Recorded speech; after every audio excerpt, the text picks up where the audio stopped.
Delegate Hope. Thank you to all our wonderful electeds here today and our candidates that all are supportive of sensible gun violence prevention measures. I'd also like to thank representatives from many groups that are here with us today. We have people from Virginians for Responsible Gun Laws, from Moms Rising, from Moms Demand Action, from Everytown, from the Coalition to Stop Gun Violence, from Concerned Citizens Against Gun Violence. We are a force to be reckoned with. Thank you all for being here. We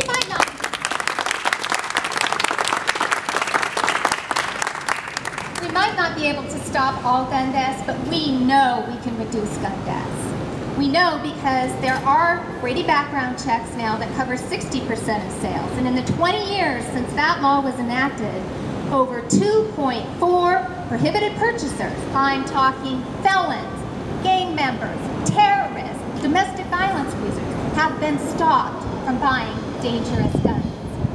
But it doesn't cover online sales.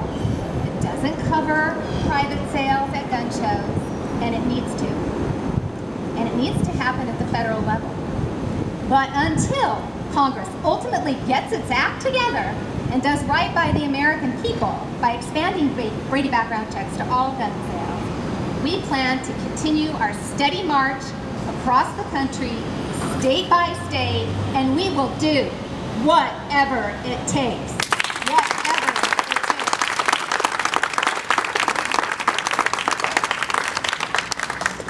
Delegate Hope and the other delegates here with us today, they know that they want to be part of the solution instead of part of the problem.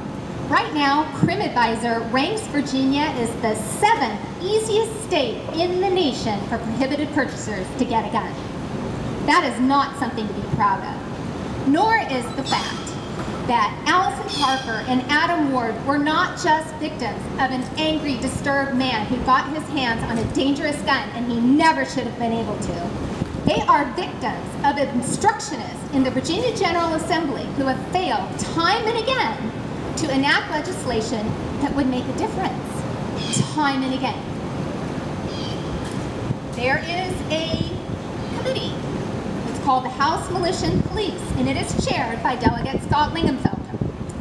We have great legislators who have brought forth great legislation that would expand background checks, that would keep guns from domestic violence abusers, that would return us to the sensible one gun a month limitation.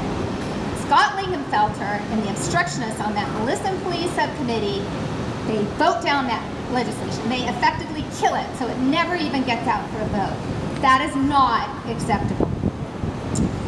I'm here today personally to tell Mr. Lingenfelter that while Militia and Police majority might not care about the gun deaths, they might only care about the corporate gun lobby and pleasing them.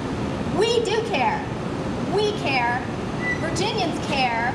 Americans care. And we will do whatever it takes. Thank you.